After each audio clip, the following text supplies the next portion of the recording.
6 pa lamang ng hapon ay nakahanda na si Joanne. Ngayon ang unang beses na siya ay lilipad sa isang pribadong eroplano. Sa huling sandali, inayos niya ang suot na hairnet bago niya lisanin ng tuluyan ang locker room. Wow! Ang ganda naman ng flight attendant na yan! Nang makasalubong niya ang kapwa FA na si Irma ay binati siya nito. Ibang-ibang aura mo ngayon pansin ko lang. Siyempre naman private plane to. Isang kapita-pitagan at kagalang-galang na tao ang may-ari at pagsisilbihan ko. Kaya dapat na iba naman ang ganda ko tonight. Sagot niya sa kaibigan. Para sa mayaman na may-ari ng private plane, isang luho lamang ang basta nito pagpunta sa Palawan sa ganong kalagitnaan ng taon. Pero para sa katulad ni Joanna, hindi pa katagalan sa trabahong pagiging FA, maswerte siya na mapili na kasamang lilipad ng mataas na tao. Ibig sabihin lang nun ay tama ang kanyang ginagawang paghahanap buhay. Subalit nais malaglag ng panga niya na makilala kung sino ang kinasasabi kanyang kapita-pitagan at kagalang-galang na mataas na tao. Darren? Hay, buti naman at kilala mo pa pala ako. Pabulong din ang wika ng lalaking hindi na sana nais pang makita ulit ni Joanne. Ngumiti na lang ang flight attendant at inasiste ang big-time person na siyang may-ari ng private plane. Dati niyang kinakasama si Darren. Sa kasamaang palad, nagkahiwalay sila. Samantala, nagulat man si Darren na datna ng ex-live-in partner na si Joanne. Natutuwa naman siya na naabot na pala ng babae ang mataas na pangarap. Yun nga lang, mas mataas pa rin siya kaysa sa kasalukuyang estado nito. Water please. Utos niya kay Joanne. Sir, excuse me pero water na naman. Hindi po ba makakasama sa inyong sobrang pag-ihi? Lihim na napangiti si Joanne nang bahagya ng namula ang tainga at ilong na mestizo pa naman na si Darren. Sinulyapan kasi ito ng ilang kasama na tauhan at tila napahiya sa tanong niya. Ikuha mo na lang ako, Joanne. Yun ang trabaho mo, di ba? Ngit-ngit ng lalaki. Okay, masusunod po. Inikutan niya ng mga mata ang lalaki. Che, halata naman na pinahihirapan lang niya ako. Mabloated sana ang tiyan niya sa kakainom ng tubig. Mabilis lang, nakabalik na si Joanne bitbit ang bottled water. Pero sakto namang hawak na ni Darren ang bote ng tubig. Biglang lumundo ang takbo ng eroplano. Ay! Nasambit ni Joanne. Napaupo siya sa kandungan ni Darren. Agad namang nakaalalay ang lalaki sa magkabila niyang bewang. Pero wala namang oras para mag-inarte si Joanne. Sunod na kasi niyang namalayan, bumubulusok na sila. Ewan kung guni-guni lang ni Joanne, pero mahigpit siyang yakap ni Darren bago siya tuluyang nawala ng malay. Madali lang yung hinihingi kong kapalit, Joanne. You're just gonna warm my plane, make me satisfied, at pagkatapos, makakaalis ka na maayos sa islang to. Parang sirang plakang paulit-ulit na nag-play sa utak ni Joanne ang mga salitang winika ni Darren. Pagkatapos bumulusok ng private plane nito, nagising sila na nasa isla. Pilipinas pa rin yon at hindi naman nakakatakot dahil alam niya ang kapasidad ng lalaki para mailigtas sila. Pero ang bokong, gusto ng mainit na tagpo daw kapalit ng rescuer na tatawagin daw nito. Buwisit na lalaki. Bulong ng ngit-ngit ni Joanne habang naghahanap siya ng pwedeng makain sa gubat. Bilyonaryo, gwapo, tinitingal at pinipilahan kuno ng mga kababaihan pero ang hayok sa laman. Dagdag niya pa. Nang makakuha siya ng kaunting mangga, bumalik na siya sa pwesto nila. Oh, ito lang ang nakayanan kong makuha, Sir Darren. Ani Joanne kay Darren. Kinuha ng lalaki ang mangga. Come on, Joanne, stop the formality. Para namang wala tayong pinagsamahan. Inaalok na nga kita ng bagay na pareho tayong makikinabang at masasarapan. Aayaw ka pa ba? Alam mo, nagbago nga ang katayuan mo sa buhay, pero naging bastos ka naman. Sabi niya rito sa paangil na tono. Imbis na hanapin mo pang iba mo pang kasama sa eroplano at si Captain, ganyan pang inuuna mo. Kaya na nila sarili nila. At saka bakit ba inaayawan mo kung makasiping sa loob ng eroplano ko? Hindi ka ba malinis? Ano? Talagang bastos ka. Kinuha ni Darren ang braso na sana'y ipangahampas ni Joanne dito. Mabait naman ako, Joanne. Kung gagawin mo lang request ko, makakauwi ka na. Kagad kung tatawagin ng mga tauhan ko, magpapasundo tayo dito. At kapag nangyari yon, hindi mo na kailangang magtiis sa lugar na to. Hindi makapaniwala ang tinignan nito ni Joanne. Kung ganon, may cellphone ka? Nasaan? Paano? Bakit yung gamit ko nawawala? Masyado kang maraming tanong. Pero ipinakita din ni Darren sa kanya ang cellphone. May signal ba yan dito? Hindi to ordinaryong cellphone, Joanne. Kapag may inon ako sa settings nito, agad malalaman ng mga tao ko ang lokasyon ko. Alam mo, ang labo mo eh. Sa nakikita ko, sobrang yaman mo na ngayon. Kayang-kaya mo namang mambabae. Bakit ako pang kinukulit mo? Tanong ni Joanne. Malabo ka rin naman, di ba? Iniwan mo ko na walang paalam years ago. Sandaling natameme ang babae. At saka, to be honest, hinahanap ko pa rin ang katawan mo. Kung sa'yo ay baliwala na dalawa lang tayo dito, pues sa akin hindi. At saka ano bang inaayaw mo? Unless may iba na nagmamay-ari sa'yo. Bahagyang dumilim ang mukha nito sa huling sinabi. Sinama nito ng tingin ni Joanne. Grabe na lumalabas sa bibig mo, Darren. Kung tigang na tigang ka na, maghanap ka ng butas sa papasukan mo. Mas gugustuhin ko pang maghirap sa lugar na to kaysa patulan ng kabaliwan mo. Kulang na lang ay isang pa niya ito, kung hindi lang siya nakapagpigil. Sa huli ay mas pinili niya itong talikuran. Sinasabi na nga ba niya at walang magandang patutunguhan ang pakikipag-usap niya dito. Pumasok siya sa loob ng sirang eroplano.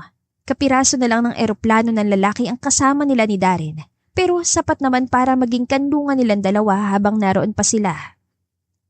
Malungkot siyang pumangalumbaba habang nakatingin sa madilim na kalangitan. Kumusta na kaya ang anak ko?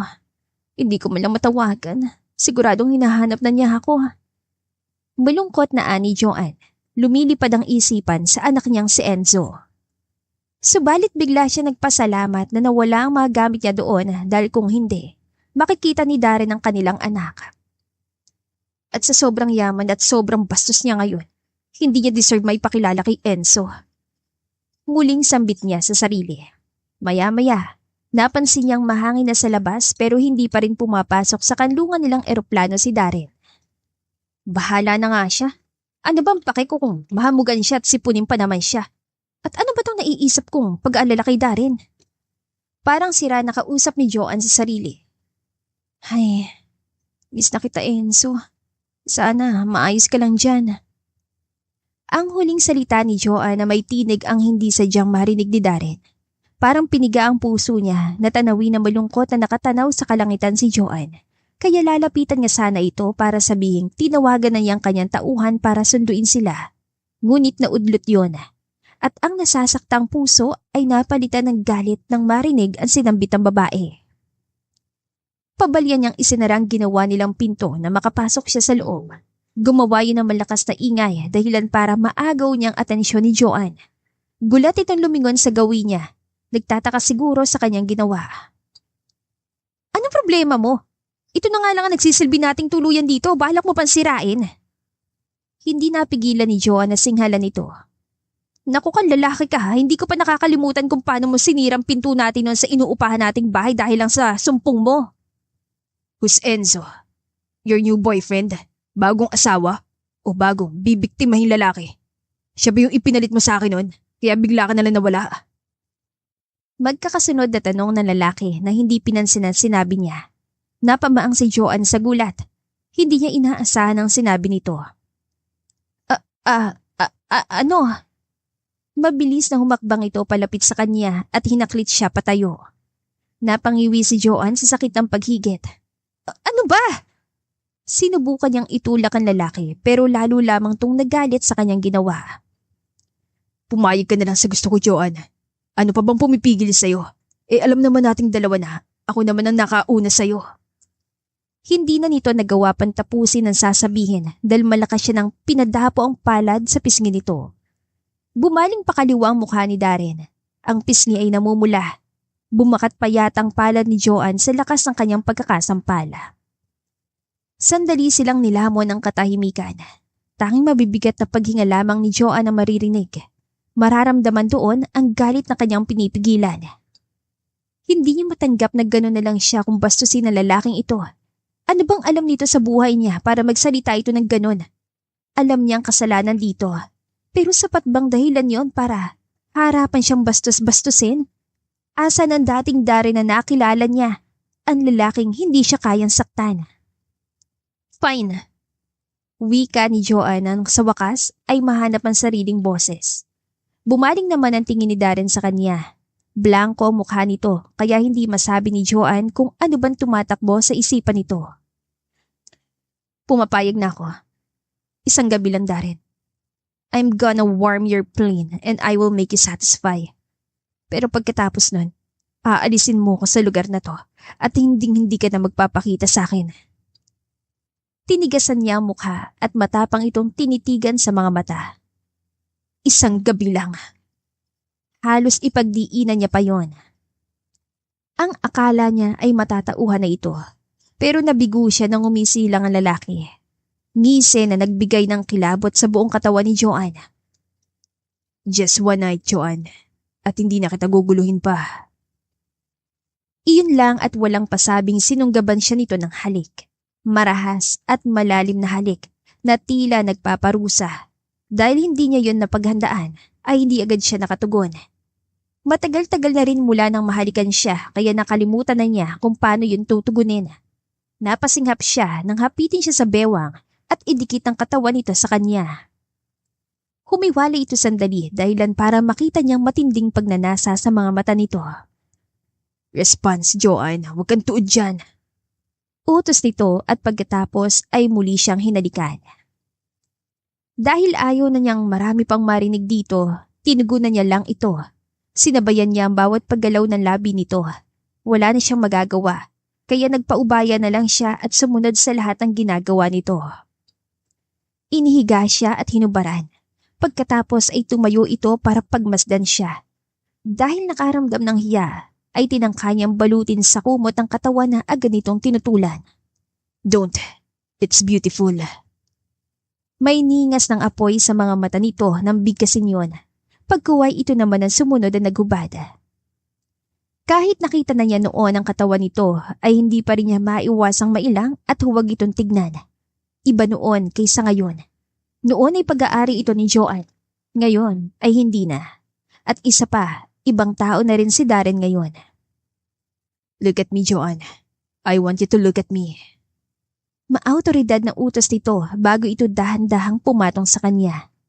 Nang hindi siya kumilos paharap dito, ito na mismong kusang nagpihit ang mukha niya paharap dito. Pwede bang tapusin na lang natin to? Gusto ko nang umuwi. Angil ni Joanne dahilan para dumilim ang mukha ni Darren. Tila hindi nito nagustuhan ang sinabi niya. Excited ah? Why? Dahil gusto mo nang umuwi o dahil sobra mo ako na-miss? Sarkasmong tanong nito. Hindi niya ito tinugon. Matapang lang na sinalubong ni Joanne ang maririin nitong mga titig. Nang ma-realize na lalaki na wala na siyang balak pang umimik, ay kinuyumos na lang siya nito ng halik. Mariin siyang pumikit at tinanggap na lamang ang mapanakit itong halik. Tahimik na hinihiling niya na sana'y mabilis lang matapos ang gabing yon. I am not sorry for what happened, but I'm sorry na napaiyak kita, Joanne. Iyon lang ang salitang namutawi sa bibig ni Darren pagkatapos ng mainit na lang tagpo. Sana masaya ka na nakuha mo ang gusto mong pantasya, na mabinyagan ng eroplano mo ng makamundo mong pagnanasa. May talim na tugon ni Joanne bago niya talikuran ng lalaki. Tahimik na nagtangis bagang si Darren. Sa isip niya, siguro yan demonyo niya sa utak ni Joanne ngayon. Pero gano'n na nga siguro. Masisisi ba siya ng babae? Umalis ito nang walang paalam nun. Naiwan siyang hindi malaman kung paanong maghihilom. At napuno ng kayabangan ng dibdib niya nang mapagtantong pagkatapos ng maraming taon. Tagasilbi niya ito sa pag-aari niyang eroplano. Buwang ka na, Darren. Ito naisip mong gande para pasakitan siya and yet, nakokonsensya ka. Napapailing na wika niya sa sariling isipan. Sa sobrang inis sa sarili, bigla na lang niyang sinipa ang mga nakaharang na gamit sa kanyang harapan. Saka kinuha ang kanyang cellphone. Inulit niyang i-remind ang mga tao niya. Kailangan na silang masundo doon bago pa kung anong kademonyohan ang pumasok sa utak niya. Kinabukasan, walang imik na lumabas ng sirang eroplano si Joanne. Masakit pa ang kanyang katawan pero pinili niyang sa tabing dagat hintayin ang kanilang sundo. Kaninang umaga na magising siya ay wala na si Darren sa kanyang tabi. Naabutan niya ito sa labas. Sinubukan niya itong tanungin tungkol sa susundo sa kanila pero inunahan na siya nito at halos ginawin siya sa lamig ng boses nito. Seryoso rin ang mukha ng lalaki na parang hindi ito ang lalaking nakasiping niya kagabi. At ayaw man niyang magpaapekto sa biglaang pagsusungit at pagiging malamig nito ay hindi niya magawa. Sobra siyang naaapektuhan. Umasa kasi siya na pagkatapos na nangyari sa kanila kagabi ay baka may magbabago. Baka babalik na ito sa dati. Pero hindi pala. Mas lumala ito. At sapat lang yon para isipin niyang ang katawan niya nga lang talaga ang gusto nito at hindi siya. Kaya bakit ka umaasa, Joanne? Piping tanong niya sa sarili. Kahapon lang sila nagkita pagkatapos ng 6 na taon na pag-iwan niya dito. Tapos kagabi lang ay hinayaan niyang may mangyari sa kanila.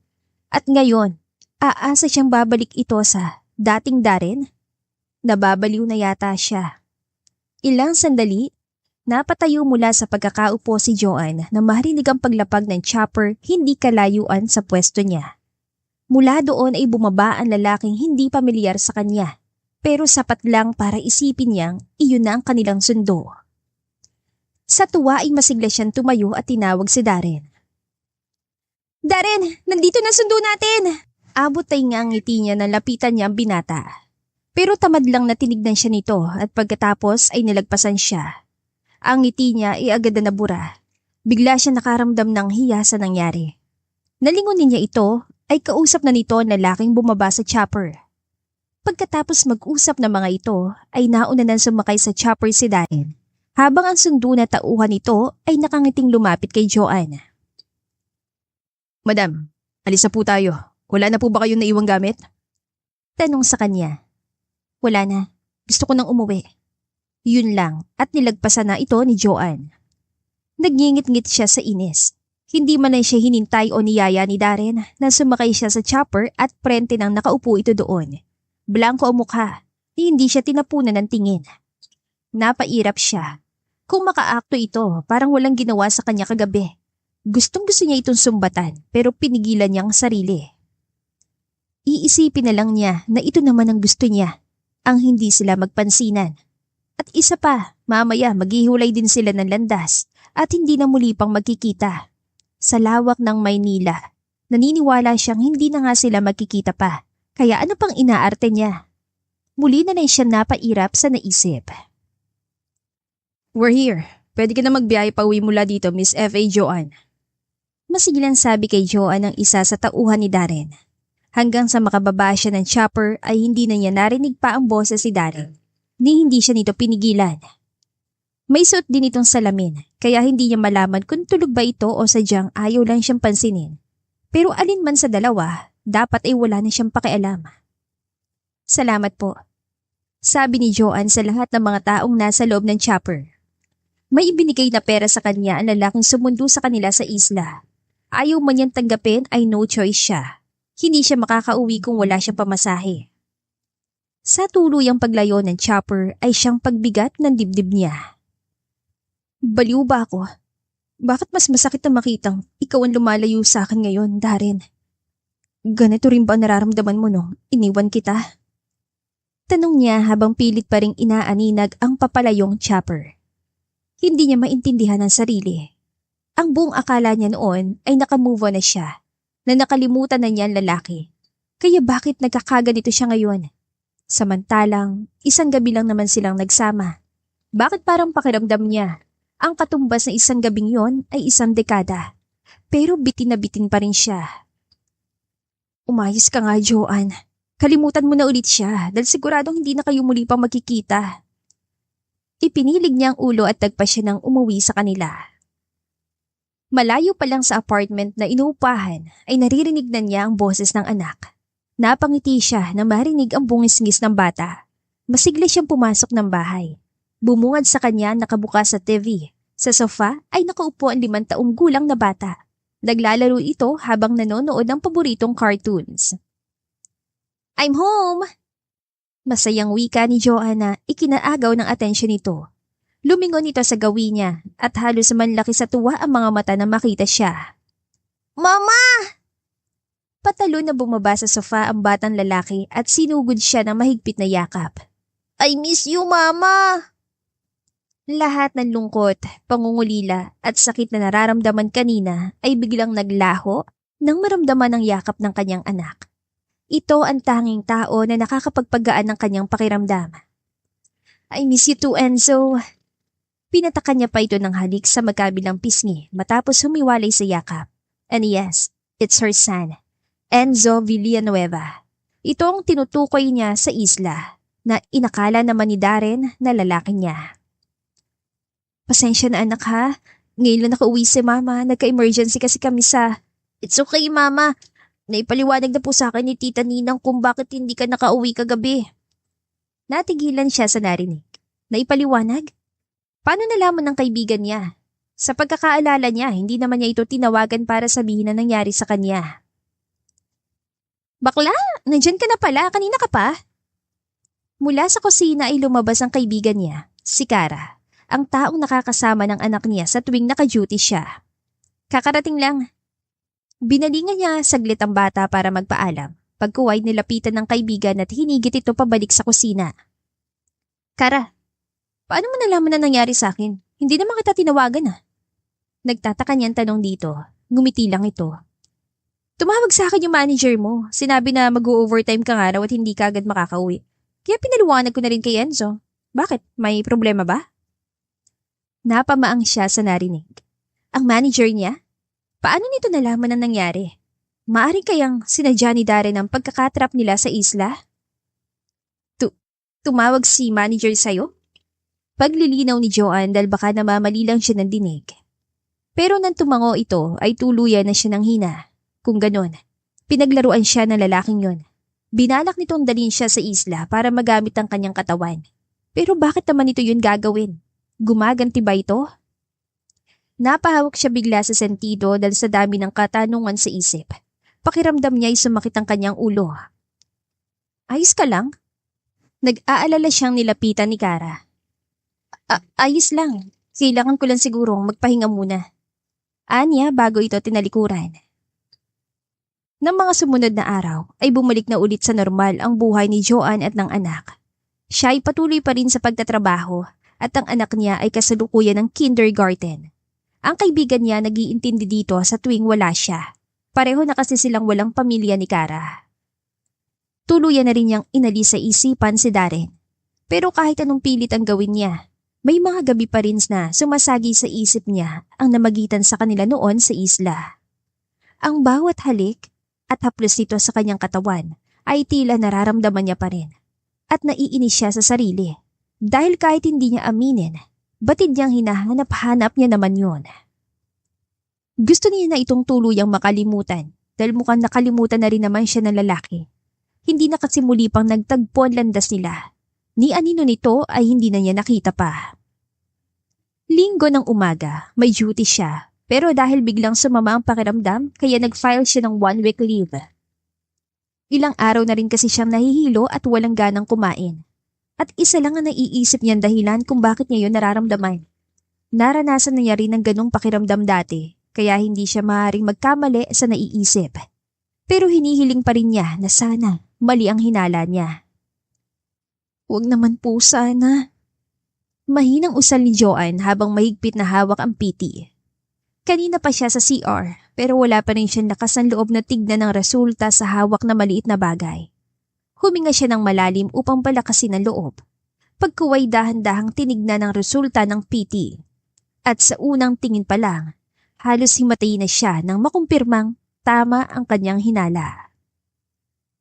Magkakasunod na pumatak ang luhang kanina pa niyang pinipigilan. Hindi niya malaman kung ano bang dapat na maramdaman sa kaalamang buntis na naman siya at kung sino ang ama ni Enzo ay siya na namang ama ng ikalawa. Paano na to? Natatandaan niya. Ganon-ganon din ang unang lumabas sa bibig niya nang malaman niyang buntis siya kay Enzo at ngayon ay naulit na naman. Hinaplos niyang impis pang tiyan. Hindi niya alam ang maaaring mangyari pero isa lang ang sigurado siya. Bubuhayin niya ang bata. Bibigyan niya ng kapatid si Enzo at hindi niya yun muling ipapaalam kay Darren. Nakakasiguro siya na kung sinadya ni Darren noon na matrap sila sa isla, sigurado din siyang sinadya nitong mabuntis siya.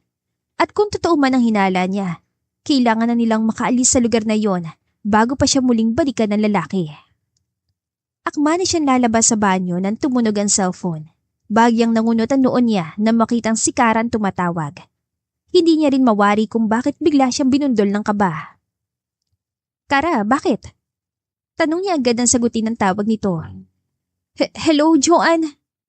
Hindi niya halos maintindihan ang sinasabi ni Kara dahil sa putol-putol nitong salita. Si Enzo kasi nawawala, hindi ko makita. Para siyang nabingi sa narinig. Hindi pa nga siya gaano nakaka-recover sa kaalamang buntis siya. Ngayon naman ay ito ang maririnig niya. Pinaglalaroan ba talaga siya ng tadhana? Ano sinabi mo? Kara! Madali siya lumabas ng banyo. Hindi inalintana ang hilong nararamdaman. Pasensya na. Ayaw sana kitang tawagan kasi nga alam ko nagpapahinga ka pero nag-aalala na kasi ako. Kanina ko pang hinahanap si Enzo. Pero hanggang ngayon hindi pa rin makita eh. Humingi na rin ako ng tulong sa mga gwardiya ng mall. Nasang mall kayo? Pupuntahan ko kayo. Sa entrance pa lang ng mall ay nakita niya si Kara. Umiiyak itong nakikipag-usap sa mga gwardiya ng mall. Kagad niya ito nilapitan. Kara, ano nangyari? Joanne, sorry. Hindi ko talaga napansin na hindi ko na pala siya kasama eh. Kitang matinding pagsisisi sa mukha ni Kara. Niyakap niya ito para pakalmahin. Hindi niya naman ito sinisisi sa nangyari. Hanapin na lang natin. Siguradong nandito lang yun sa loob ng mall. Anya at binalingan ng isa sa mga gwardya. Nai-radio na po namin sa lahat ng tenants ng mall, ma'am. Uwi ka ng gwardya. Tumangulang si Joanne sa kaaligaga ng hinanap ang anak. Samantalang sa kabilang banda, kasalukuyan nakasimangot si Darren habang nakapulupot sa dibdib niya ang anak ni Ninong Dante niya na si Mariela. Baby, please, kausapin mo na ako. Miss na kita. I don't know kung ano nangyari sa'yo sa Palawan. Sabi mo magre-relax ka doon pero pagbalik mo, ang laki na ng pinagbago mo. Ungot ng sexing babae. Kagad na lumayo dito si Darren nang akmang hahawakan ng kamay niya. Mariel, listen. I hate to say this pero ilang beses ko ba dapat sabihin sa'yo na walang mangyayaring kasal sa pagitan natin? Ayaw man niya itong saktan at hindi niya mapigilan. Masyadong makulit ang babae. Palagi nitong ipinipilit ang sarili sa kanya. Pero sina daddy na nag-decide kaya wala ka na magagawa kundi tanggapin na lang na sakin ka rin babagsak. Saglit siyang natigilan sa narinig. Talagang hindi siya nito titigilan. Mariin niya itong tinignan. Sinigurado niyang tatatak sa utak ng babae ang sunod na sasabihin niya. That won't happen, Mariel. Paano kita pakakasalan kung meron na akong sariling pamilya? Family lang ang hiling ng tatay ko bago siya mawala kaya pilit kayang nirereto sa akin. But again, may pamilya na ako kaya hindi na lalong magaganap ang kasal natin. Ang babae naman ay natigilan pero saglit lang dahil magkakasunod din itong umiling. Nagsisinungaling ka lang. Paano ka magkakaroon ng pamilya wala kang siniseryosong babae? Nginisian niya lang ito. Well, you're wrong. Anya at malalaki ang hakbang na iniwan niya ito. Mali ka, Mariela. May pamilya na ako. Magkakapamilya na ako. Ang huling sinaad ay para sa kanyang sarili. Napangisi siya. Sapat na siguro ang 2 linggong nakalipas para malaman niya kung nabuntis ba niya si Joanne. Sira na nga yata ang tuktok niya. Galit na galit siya na marinig ang pangalan ng ibang lalaki sa bibig ni Joanne. Pero hayon, umaasa siyang mabubuo silang muli dahil sa sarili niyang kagagawan. Darren! Don't leave me! Niyaya mo ako sa mall tapos iiwan mo ako! Habol ni Mariel sa kanya. Napapikit si Darren. Oo nga pala. Obviously, he's spacing out. He's not this. Medyo siraulo siya pero gentleman siya. At dahil kinukumbinsi ang sarili, hinarap niyang kinakapatid. Mariel, hindi naman kita niyaya. Pinagbigyan ko lang ang gusto mo. Sabi mo kasi nagmamadali ka para sa bag na gusto mo. Kaya lang pagdating dito, naupo lang tayo doon na para mga teenager. Sumanya si Darren sa hindi kalayuan. Naroon ang tauhan niya at alam na ng mga ito ang gagawin kay Mariel. Ipapahatid na niya ang babae bago pa tuluyang maputol ang kanilang pasensya. Lumiko siya sa Kids Haven. May humatak sa kanya na pagmasdan isa-isa mga batang naroon. At maya-maya lang, nahatak na ng isang batang lalaki ang kanyang pansin. The proud kid is just standing there. Nakangiti ito nakamasid sa pamilyang may nanay, tatay at anak, pero halatang may inggit ang inosenteng mga mata. "What is this?" Tanong ni Darren sa sarili. Bigla kasing tila nanikip ang dibdib niya sa tagpong nakita. "Are you okay lang po ba, Sir Kuya?" Tanong ng bata sa kanya.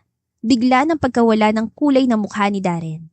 Ang bata ngayon, nakita na niya minsan sa kanyang mga childhood photos. "Hey, kid. Who's your mama? Where is she?" Umiling ang bata. "I actually don't know po. Nawawala po ako." "What?" Gulat na bulalas si Darren.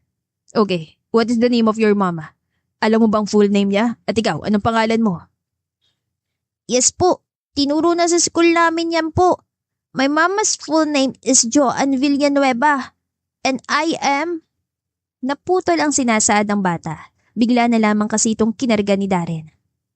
Sino ka po? Bakit niyo po ako biglang binuhat?" Bagamat nagtataka ang bata ay hindi naman ito pumalag sa pagkakabuhat niya. Nakatitig lang din ito sa mukha niya, kaya kanya itong initian. Weird feelings. Ngayon niya lang ito nakita, pero ang gana agad ng loob niya dito. "You won't believe this, pero kid. Ako ang daddy mo." Tugon ni Darren, dahilan para mamilog sa gulat ang mga mata ng bata. Akma pa sanang iimik si Enzo nang sumulpot na sa harap nila si Bariel. Halata ang pagkiinis sa mukha nito. "Darren, ano ba? Hanggang kailan mo ba ako iiwasan? Ang layo ng tinakbo ko, ang kulit-kulit ng bodyguards mo, pinapauwi na ako."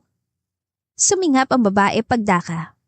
Teka, sinong batang to?" Nang aasar ng umisi si Darren. "Sinabi ko naman sa iyo, Mariel, may sarili na akong pamilya. At ang batang to, siyang anak ko. Ang asawa ko, umalis saglit. At buntis yun, kaya kung ako sa'yo, umalis ka na. Masamang magalit ang mga buntis." Pananakot niya sa babae. Mariing napalunok ang kanyang kinakapatid pero matigas pa rin ang mukha. Magkakasunod itong umiling. No, hindi ako naniniwala. Ang sabi ni Tito Argus ay single ka, hindi rin alam ni Daddy." "Hindi rin alam ni Daddy, ngayon ko pa lang sasabihin sa kanya." Nagngit-ngit sa inis ang babae. Tila gusto pang mga tuwiran. Nagpapadyak pa ito pero sa huli ay wala ring nagawa kundi ang umalis. Sakalang siya nakahinga ng ayos. Siguro naman, titigilan na siya nito. "Totoo po bang sinabi ninyo? Kayo po ang daddy ko?" Nang marinig ang tanong na yon ng bata ay saka palang bumalik sa isip ni Darren na may buhat nga pala siyang bata. Nang tignan niya ito ay hindi agad siya makaimik.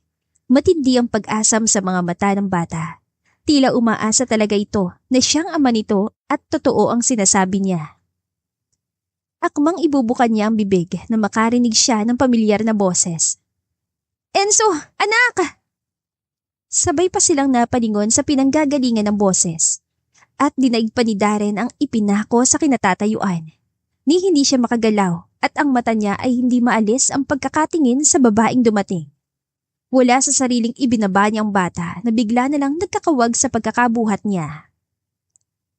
Nang makababa ito, ay patakbo nitong tinungo si Joanne na halataring gulat na makita si Darren. "Mama! Kanina ka pa namin hinahanap ng tita ninang mo. Saan ka ba nagpunta?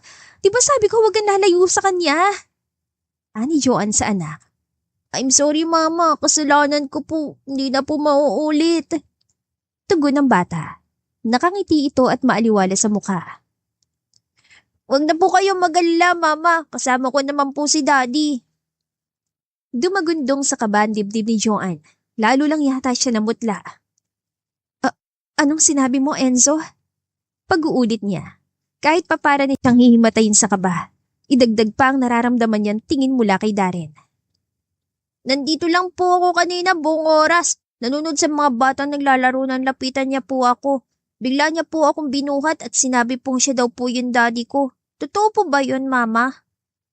Magkakasunod na saad ng bata. Sinulyapan pa ni Enzo si Darren. Nang tignan naman ni Joanne si Darren ay seryoso lamang ang mukha ng lalaki at tila naghihintay lang din ang sagot niya. "Ang sabi po ninyo magkamukha kami ni daddy. Pareho kaming gwapo. Kaya ibig sabihin po siya nga po yung daddy ko kasi magkahawig po kami. Look mama oh." Lumapit si Enzo kay Darren at ang ama nakangiting yumukod naman para magpantay sila ng batang lalaki. Di ba po magkamukha kami? This is gonna be my face pagtanda ko po. Anang 5 taong gulang na bata. Napangiti si Darren. Ginulo niya ang buhok ng bibong anak. At kasing talino ko pala siya, Joanne.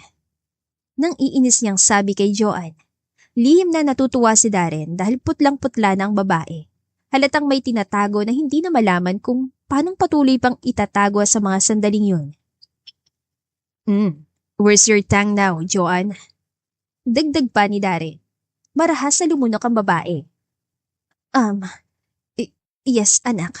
Magkamukha nga kayo. Lalong lumiwanag ang mukha ni Enzo. Kulang na lang ay magtatalon ito sa tuwa. So, it's true? He's really my daddy? May daddy na ako! Hindi niya magawang sumagot, pero hindi rin niya magawang tumanggi. Ayaw niyang sirain ang kasiyahang nakikita mula sa anak. Yes, Enzo, I'm your daddy. Muling napalunok na lang si Joanne na marinig ang malamig na boses ni Darren. Sa kanya ito nakatingin. Blanko ang mga mata at kinakabahan siya sa kung ano man ang tumatakbo sa isipan nito ngayon. Gustuhin niya mang umalis na roon kasamang anak at magtago mula dito ay hindi niya magawa. Una, dahil muli na naman siya nakaramdam ng hilo. Pakiramdam niya ay mas lalo lamang sumakit ang ulo niya. At pangalawa, sobrang saya ng anak niya. Paano niya maaatim na hadlangan ng kasiyahan nito? Enzo, nandito ka lang pala! Naputo lamang ang tensyon sa pagitan nila nang sumulpot si Kara na halatang nagulat din na makita si Darren. Hi Tita Ninang, meet my daddy! Masayang bati dito ng bata. Joanne, nag-aalala siyang binalingan ni Kara pero tipid nang nginitian niya lang ito. Kara, long time no see. Sarkastikong bati dito ni Darren dahilan para mamutla din si Kara. Dati nilang kaibigan ni Darren si Kara kaya magkakilala ang dalawa. Darren. Ngumiti si Darren pero alam niyang pilit lang yon. Kilala ito ni Joanne at nakakasigurado siyang nagpipigil lang ito ng galit ngayon. Kara, mag-uusap lang kami ni Darren. Sa'yo na muna si Enzo. Saad ni Joanne bago pa man mas lumala pa ang tensyon. Binalingan niyang anak at binilinan na huwag na muli pang hihiwalay sa tita Ninang at pagkatapos ay sinanyasan ng lalaki na sumunod sa kanya. Sa parking lot, kung saan tahimik at walang tao, dinala si Joanne ang kanyang mga paa. Pwede ka na magpaliwanag, Joanne. Walang tao, walang makakarinig, kundi ako. Don't waste my time here. Supladong wika ni Darren. Sorry. Kusang namutawi sa labi ni Joanne. Sorry, for what? Can you make it more transparent now? Well, nandito na lang din tayo, hindi ba? Oo na.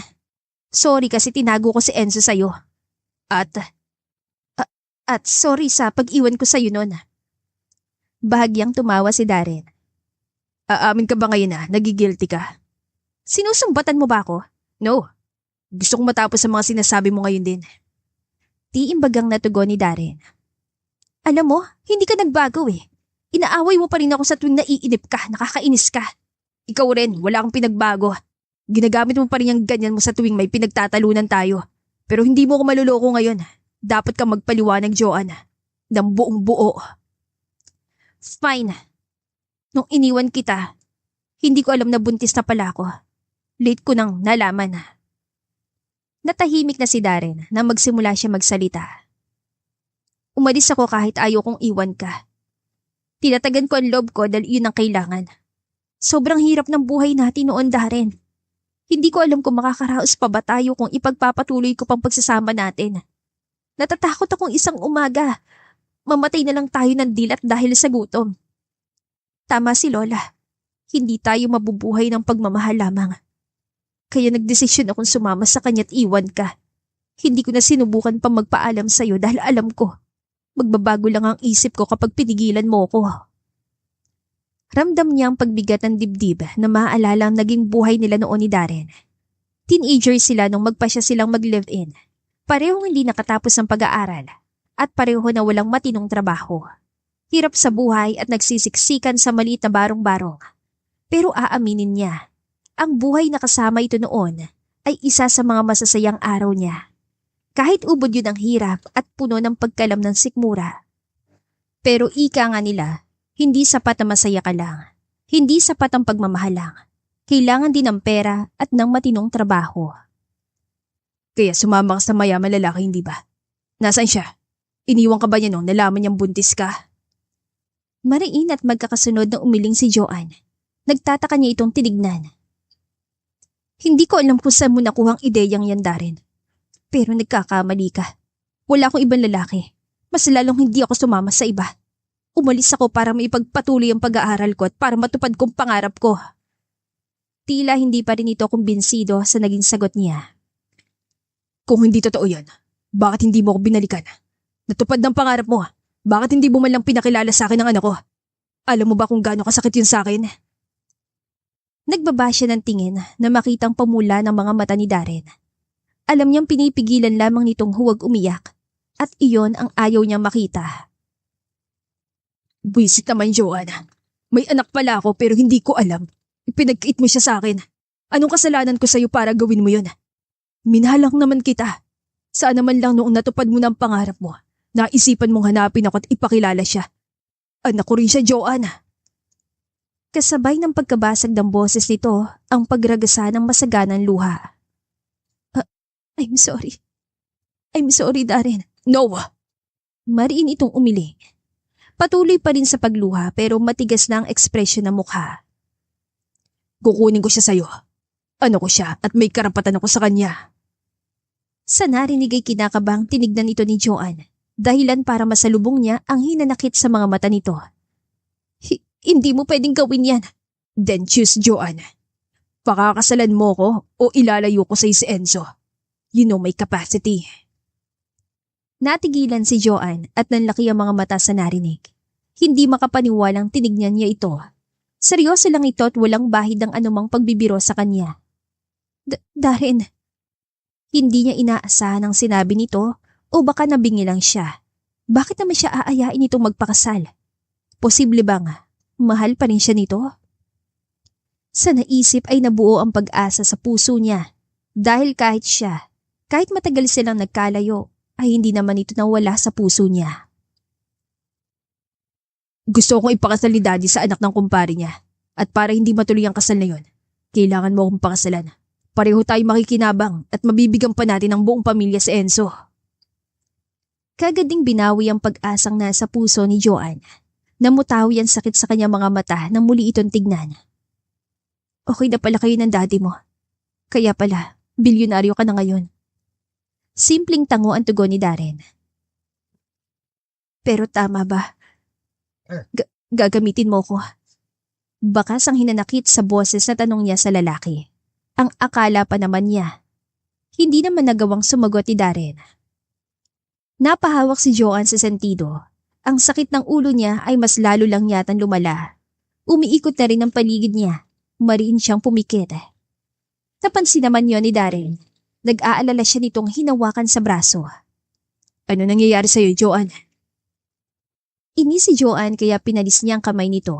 Okay lang ako. Huwag mo kong hawakan. Pero hindi na niya nagawa pang ituloy ang sasabihin. Mas lumala ang pagkaliyong nararamdaman. Naduduwal na rin siya. At bago pa man niya muling maibuka ang bibig, ay tuluyan ang dumilim ang lahat sa kanya. Tuluyan na siyang nawala ng malay. Hindi na niya namalayan ang pagbagsak niya sa bisig ni Darren. Hindi na rin niya nakita kung paano kinain ng matinding pag-aalala ang gwapo mukha ng bilyonaryo. Nang magkamalay si Joanne, ay kasama niya pa rin si Darren. Kasama din ito sina Kara at Enzo na parehong nag-alala sa kanya. Si Darren, bagamat halata ang pag-alala, ay hindi pa rin maalis ang kaseryosohan sa mukha. Mataman itong nakatingin sa kanya na tila may mali na naman siya nagawa. Congrats, Mrs. You are 2 weeks pregnant. Hindi malaman ni Joanne kung paano magre-react sa sinabi ng doktor. Oo, at masaya siya sa narinig. Pero hindi niya magawang magdiwang lalo na't nasa tabi niya lang ang lalaking magiging ama na naman ng ipinagbubuntis niya. Nang magpaalam ang doktor sa kanila ay saka pa lamang siya nilapitan ni Enzo. Masayang-masaya ito at halatang excited na agad sa narinig. Mama, sabi ni Doc magkakaroon na ako ng kapatid. Wika ni Enzo bago siya niyakap. Nang tignan niya si Kara ay halata ang saya at pagtataka sa mukha nito. Enzo, tara, bili muna tayo ng food. Biglang ani Kara. Nakakaunawang inaya ang bata palabas sa kwarto. Ayaw muna sana makausap ni Joanne si Darren pero alam niyang hindi na niya ito maiiwasan pa. Isa pa, nakalabas sa sina Kara at Enzo. Saglit na katahimikan ang namayani sa kanila na maiwan sila ng dalawa. Sa kanya lang nilingon si Darren na marinig niyang marahas na pagbuga nito ng hangin. Tell me, Joanne, balak mo rin bang itago sa akin yung pinagbubuntis mo? Ano? Tataguan mo ulit ako ng anak? Anong atraso ko sa'yo para saktan mo ko ng paulit-ulit? Masama niya itong tinignan. Kung makapagsalita ito, parang siya lang ang may kasalanan. Dahil niloko mo rin ako. Pinaglaruan mo ko, Darren. Sa tingin mo hindi ko malalaman na sinadya mo ang pagkakatrap natin noon sa isla? Ginamit mo ko, ang kahinaan ko at maging ang katawan ko. Kaya sabi mo rin sa akin, dapat ko pa bang ipakilala sa iyong anak ko?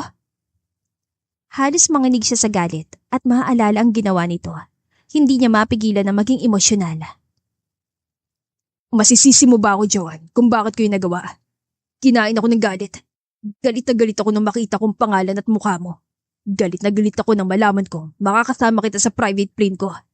Maayos ang buhay mo. You look happy at kung pakitunguhan mo pa nga ako, parang hindi tayo magkakilala noon. Kaya yun ang naisip mong dahilan para gantihan ako. Sabi mo sa akin, sinadya mo rin bang buntisin ako? At ang tanga ko sa pag-aakalang nagbago ka na disiplinado. Sa totoo lang kasi, nagsama lang sila noon dahil sa kapusukan at kawalang disiplina. Nang hindi agad makasagot si Darren, ay parang sinaksak ang puso ni Joanne ng paulit-ulit. Tama nga siya, iyon ang ganti nito sa kanya. Nang maramdaman ng luha sa kanyang pisngi, ay kagad niya yung inalis. Ayaw na niyang umiyak, pagod na siya. Tama na, Darren. Siguro naman ay quits na tayo. Naipaliwanag ko na sa'yo yung dahilan ng pag-iwan ko sa'yo noon. Kung galit ka pa rin, hindi ko na alam kung paano mawawala ang galit na yon. Pagod niya itong tinignan. Hindi ko ilalayo sa'yo si Enzo at itong ipinagbubuntis ko. Pero hindi ko rin kaya magpakasal sa'yo. Hindi pwedeng magsama ang dalawang taong pareho pang may sugat sa mga puso. Nanatiling tahimik si Darren. Blanko ang mukha nito at malayo ang tingin. Hindi mo pwedeng pakasalan ng isang tao para lang gamitin sa sarili mong interes. Sagrado ang kasal at hindi mo yan pwedeng gamitin dahil ang gusto mong makaganti pa sa akin. Nang wala pa ring makuhang tugon mula dito, ay tumagilid na siya ng higa patalikod sa pwesto nito. Ilang minuto lang din naman ay naramdaman niya ang paglabas nito at ang pagsara ng pinto. Doon pa lang, hinayaan ni Joanne na pumatak ang kanyang mga luha. Sa mga sumunod na araw ay naging maayos ng pakiramdam ni Joanne. Nakabalik na siya sa trabaho. Si Kara ay nagpaalam na rin sa kanya na babalik na sa trabaho nito na hindi naman niya tinutulan. Masyado ng malaking sakripisyo ang ginawa nito para sa kanila mag-ina at sobra siya nagpapasalamat dito. Si Enzo naman ay nasa mansyon ng mga Manyebo.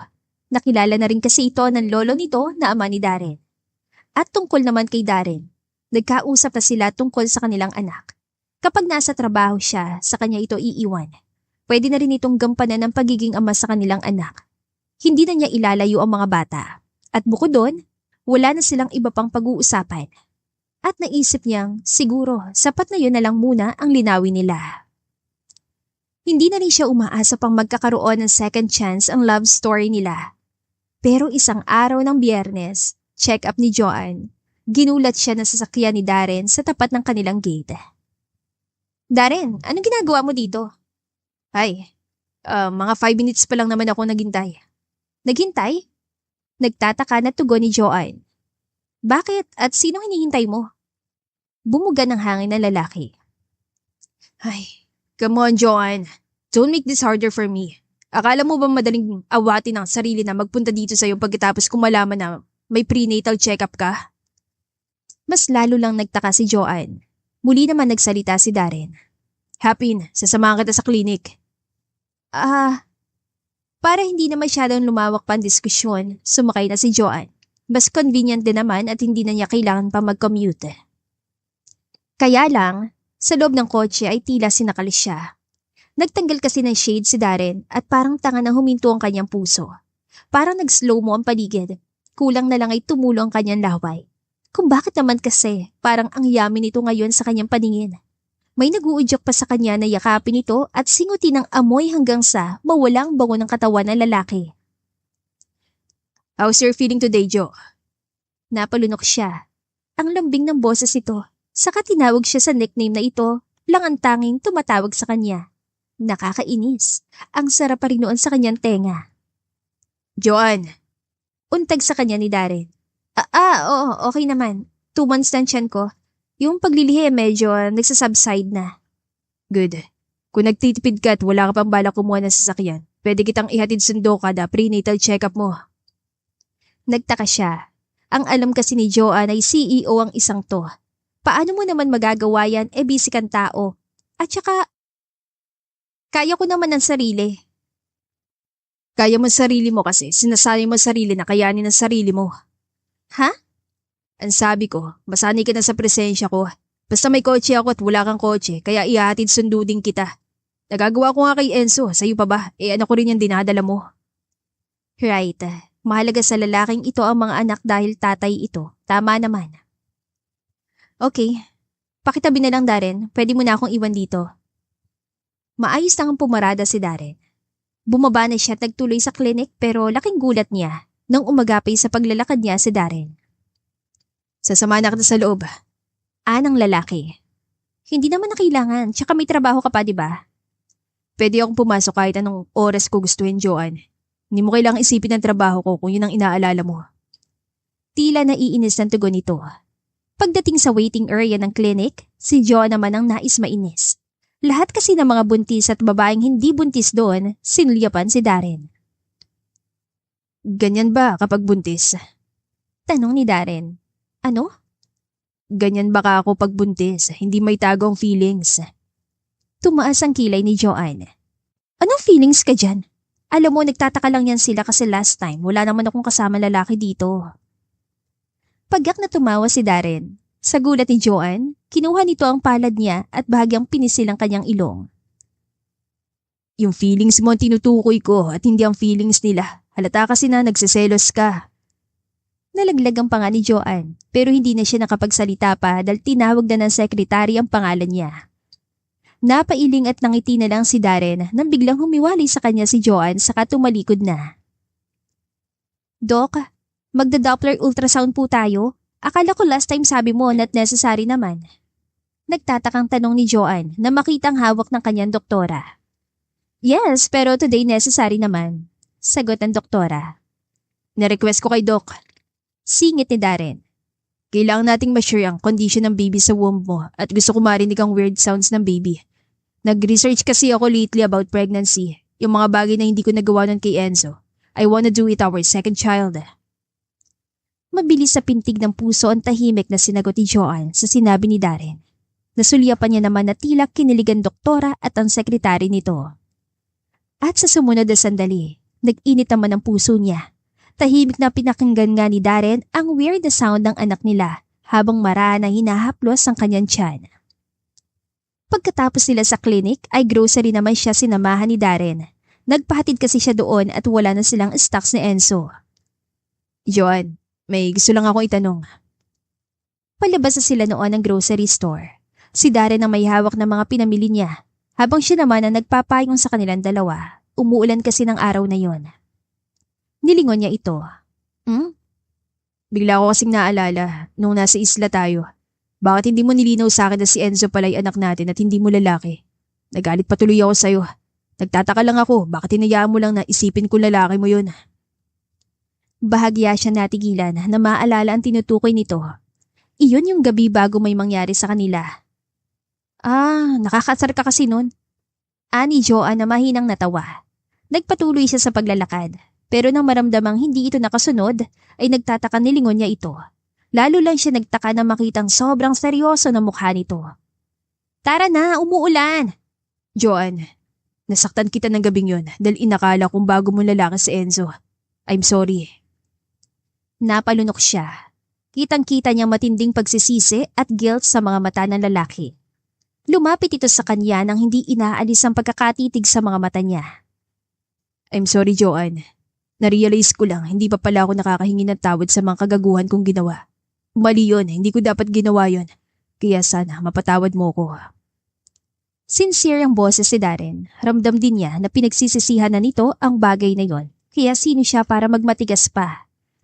Isa pa, hindi ba nga't ito ang gusto niya? Ang mawala na ang gulo sa pagitan nilang dalawa. Naaalala niya rin ngayon na lang sila ulit nagkausap ng silang dalawa lang matapos yung nangyari noon sa ospital. Nang muli kasi silang magkita ay nakalabas na siya ng ospital at ang pinag-usapan nga lang nila ay tungkol kay Enzo at sa ipinagbubuntis niya. Hindi pa nila napapag-usapan ng tungkol sa kanilang dalawa. Totoo ang ngiting iginawa niya dito. Okay na, tapos na yun, Darren. Kalimutan na lang natin. Mag-focus na lang tayo kay Enzo. At syempre, dito sa ipinagbubuntis ko. Kita niya ang bahagyang pamumula ng mga mata nito. Salamat, Joanne. Salamat sa pangalawang pagkakataon. Nang araw na yon ay tuluyan ang naramdaman ni Joanne na wala ng bakod na nakaharang sa pagitan nila ni Darren. Bagamat hindi na nila napag-usapan pa tungkol sa kanilang dalawa, ay kampante na rin siya dahil sa wakas ay natutunan nilang patawarin ang kasalanan ng isa't isa.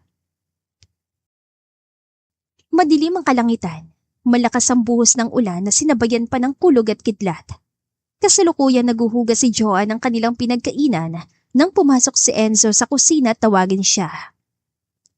Mama, pwede po ba dito na lang matulog si Daddy? Sobrang lakas po kasi ng ulan. Baka po mabasa siya at magkasakit.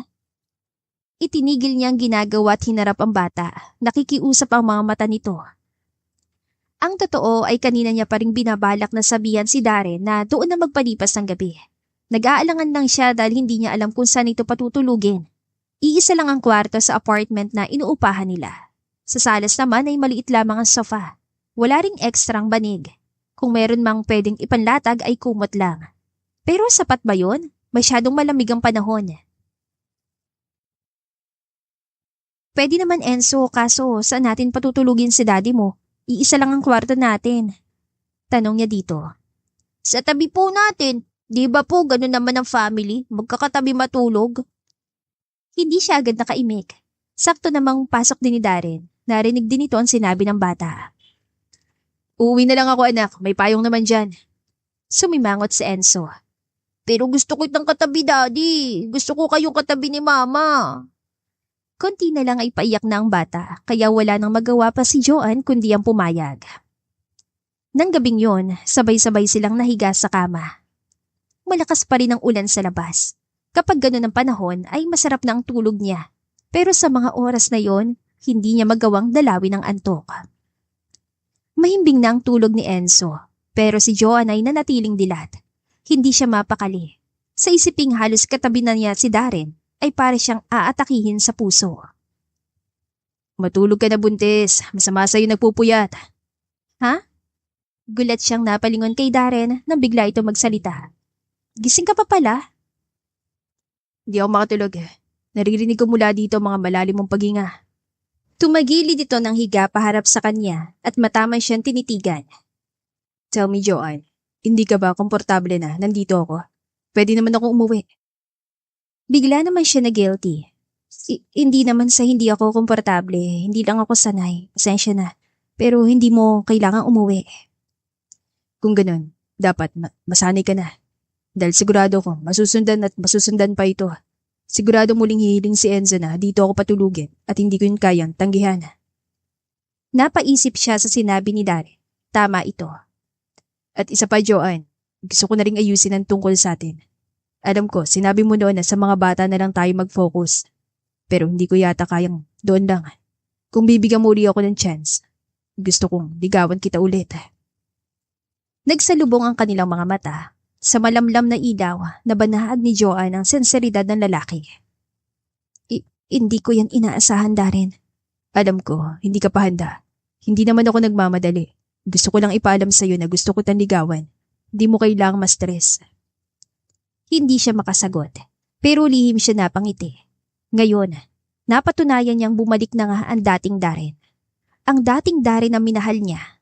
Ang lalaking hindi siya minamadali at pinipilit. Kung ganon, pwede naman. Pwede mo akong ligawan.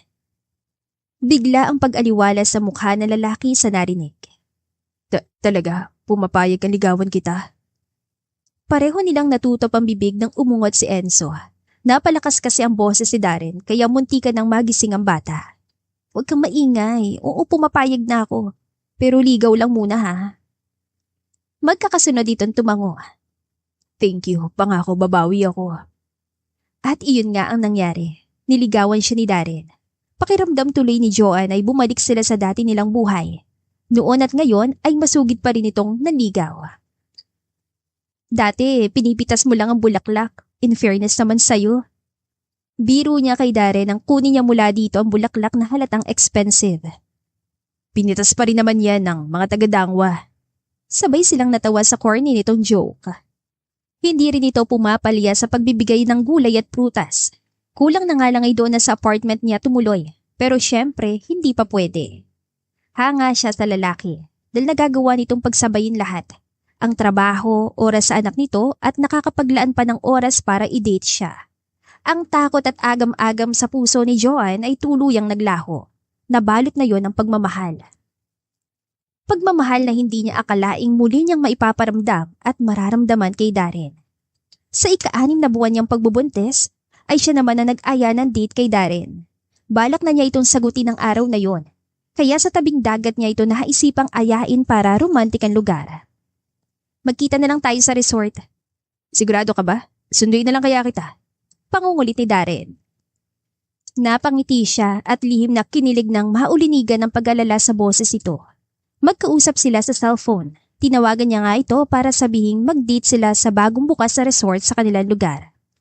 Hindi na, papunta na rin ako dyan. Huwag ka mag-alala, kaya kong maglakad. Sige na nga. See you, I love you. Nakagat niya ang labi upang mapigilan ng mapairit sa kilig. Ilang beses niya nang naririnig ang mga salitang yon mula kay Darren pero hindi pa rin niya mapigilang huwag kiligin. See you. Nang matapos ang tawag ay muli niyang sinipat ang sarili sa salamin. Nanabahan na siya at halata ng umbok ng tiyan. May mga times na madalas siyang makaramdam ng inggit sa mga babaeng nakikita niyang umaaligid kay Darren. Mabuti na lang at palagi siyang ina-assure na lalaki na siya lang daw ang sexy at maganda sa paningin nito. Nang makotento sa itsura, ay madali na siyang lumabas at pumara ng taxi. Excited siya. Pagkatapos ng araw na ito, ay hindi na niya kailangan pang itago ang pagmamahal at kilig na nararamdaman kay Darren. Dahil simula sa araw na to, ay magiging nobyo na niya ulit ito at kung aayain siya nito ng kasal, ay hindi na siya tatanggi pa. Masyado na silang matanda, marami na rin silang pinagdaanan at oras na siguro para hayaan naman niyang lumigaya silang dalawa. This way, madam. Giya kay Joanne ang umasiste sa kanya. Sakto ng oras lang siya dumating sa resort pero nabanggit nito na naroon na si Darren ahead of time. Mas lalong gumanda ang araw niya sa narinig. Mas excited pa pala sa kanya lalaki. Dumiretso siya sa likod sa may tabing dagat kung saan naghihintay si Darren. Pero ang ngiti niya ay mabilis na naglaho at napalitan ng pagtaas ng kilay nang makita si Darren na may kayakap na babae. Dala na rin ng selos at pagbubuntis. Ramdam niyang pagtaas ng dugo sa kanyang ulo. Galit na nilapitan niya mga ito. Anong meron dito? Tanong ni Joanne dahilan para maghiwalay ang dalawa. Kapwa na nagulat na makita siya. Nang tignan niya si Darren ay kita niyang pamumutla nito. Halatang kinakabahan.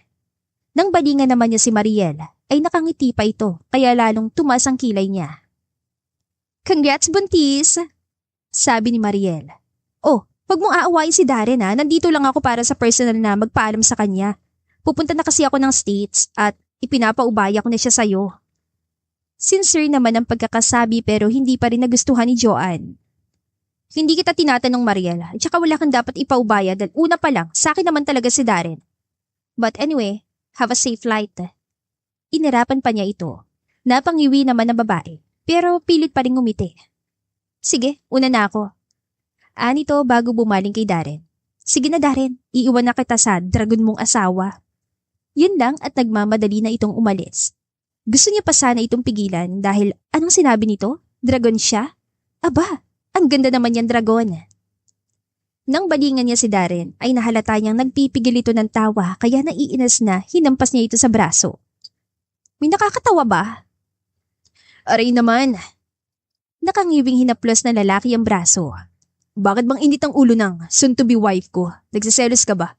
Walang dapat ipagselos. Kahit kailan hindi ko nagustuhan yun. Dahil ikaw lang palaging hinahanap ng puso't ng mga mata ko. Lihim siyang kinilig, pero dapat galit muna siya. Bakit hinayaan mo yakapin kanya't niyakap mo rin siya? Umiling ng yakap At saka alas na yun. Kapag sinagot mo ko, wala na akong ibang babaeng yayakapin, kundi ikaw at ang mga anak natin. Hinapit siya ni Darren sa bewang at mabilis na hinalikan sa pisngi. Huwag ka na magselos. Baka maging kamukha pa ni Maria lang anak natin. Bahala ka. Sinama niya ito ng tingin, bagamat unti-unti nang naglalaho ang nararamdamang selos. No way! Ako lang magiging kamukha ng mga anak ko. Natawa si Darren. Kaya nga huwag na natin siya pag-usapan. Walang imik na inirapan siya ni Joanne. Siya nga pala, sinasagot na kita. Mula ngayon, nobyo na kita, kaya wala ka na ibang babaeng yayakapin kundi kami lang ng anak mo ha. Sama ako magselos. Hindi umimik si Darren para itong naistatwa sa narinig. Bahagyabang nakabuka ang bibig. Anong itsura yan? Parang tanga. Ulitin mo ang sinabi mo. Sinasagot mo na ako. Darren, oo nga. Hinapit siya ng yakap na lalaki. Mahigpit, kasama ang pag-iingat sa kanyang baby bump. Nang maghiwalay sila, parehong natawa at may luha na kasi sa kanilang mga mata. Ang kasiyahang nakikita niya sa mga mata ni Darren ay nagbibigay sa kanya ng kakaibang saya at galak. Kaya tumingkayad siya at inabot ang labi ng lalaki. Mabilis niya lang itong hinalikan, pero sapat na yon bilang sagot sa katanungan nito kanina. Muli itong naestatwa, namimilog ang mga mata sa kanya. Naiinis na siya kaya hinampas niya ito sa balikat. Ang OA na ha? Damn, Joanne. OA na kung OA pero masyado mo akong pinapasaya. Sabihin mo legit to, wala nang bawian. Girlfriend na ulit kita. Oo nga, legit totoo, wala nang bawian at panghabang buhay na. Tuluyan itong naluha sa sinabi niya. Ito naman ngayon ang humigit sa kanya at sinilis siya ng malalim na halik. Halik na magpapatunay kung gaano siya nito kamahal. At kung gaano katamis ang halik ni Darren, ay ganun din kasarap ang pagmamahal nito. Mahal kita, Darren. Mahal na mahal. Hindi na ako aalis, promise. And I love you so much, Joanne. At kahit umalis ka pa, hanapin at susundan pa rin kita. Wala ka nang kawala. Malakas na loob ko ngayon at kaya na kitang ipahanap. Natawa na naman si Joanne. Muli siya nitong kinabig para halikan na kanyang buong pusong tinugon. Punong-puno ng pagmamahal ang puso ni Joanne. Alam niyang iyon ang umpisa ng panibagong yugto ng naudlot nilang pagmamahalan at ipinapangako niya na hindi na ulit yun maaawat. Hindi na siya aalis. At kung may pangarap man siyang gusto pang abutin, tutuparin niya yon nang hindi iniiwan si Darren. FA ka na. May eroplano na ako. Talagang wala nang dahilan para iwan mo ko. Nagtawanan ng mga taong nakarinig sa ilang linya ng vows ni Darren. Maging si John ay natawa. Pinunasan niya ng ilid na luha. Kasalukuyan silang kinakasal at hindi talaga maaaring hindi mabanggit ang kanilang nakaraan. Iyon kasi ang pundasyon nila kung bakit sila nandito ngayon. Alam ko, noon pa, sinasabi mo sa akin na sagrado ang kasal. Na ayaw mong magsama tayo ng hindi kasal pero matigas ang ulo ko. Pinilit ko ang noon, naging maghiwalay tayo. But God is really good. Kung hindi mo ko iniwan noon, hindi naging flight attendant at hindi sana nagsilbi sa eroplano ko. Kung hindi ka umalis noon para sa pangarap mo, hindi ko sana ninais magkaroon ng eroplano at hindi minotivate ang sarili ko na isasakay kita doon para hindi ka na makaalis pa. Tawanan na naman pero nagsipagtahimik na ang lahat sa sunod na sinabi ng groom. Pasensya na kung yung eroplano na yun. Winasa ko rin para lamang makapiling ka sa isla. Naisip ko kasi binuo ko yun ang may galit sa'yo. At ngayon, sa susunod kong bibili na eroplano, masaya ako na hindi na lang panaginip na maisasakay ko doon ang mag-iina at pamilya ko. Kasi nandito na tayo. Sa kasalan na gusto mo. Sa buhay na may basbas ang Panginoon. Mahal kita, Joanne. Mahal na mahal din kita, Darren. Naglapat ang kanilang mga labi. Natigil lang yon ang may chopper na nag-ingay sa himpapawid. Mama, Daddy, look! Siyang lapit ni Enzo sa kanila. Gaya noon, sabay na humaplos ang maliit itong palad at malapad na palad ng ama sa ngayon ay 9 na buwan ng tiyan ni Joanne. At may pasabog pa talaga ang mga katrabaho ni Joanne dahil nang lingunin nilang taas. May congratulations na banner. Maaliwalas na napangiti siya dahil sa likod ng banner na yon, ang higit niyang nakikita ay ang ganda ng langit. Tila pinapahayag noon na kasama nila talaga ang Diyos sa bubuksan nilang bagong pag-iibigan. Dahil yun na ang tamang paraan, tamang timing at tamang pagkakataon. At dito na po nagtatapos ang ating kwentong pag-ibig. Maraming salamat po sa pakikinig. To God be the highest glory. Hanggang sa muli. Paalam!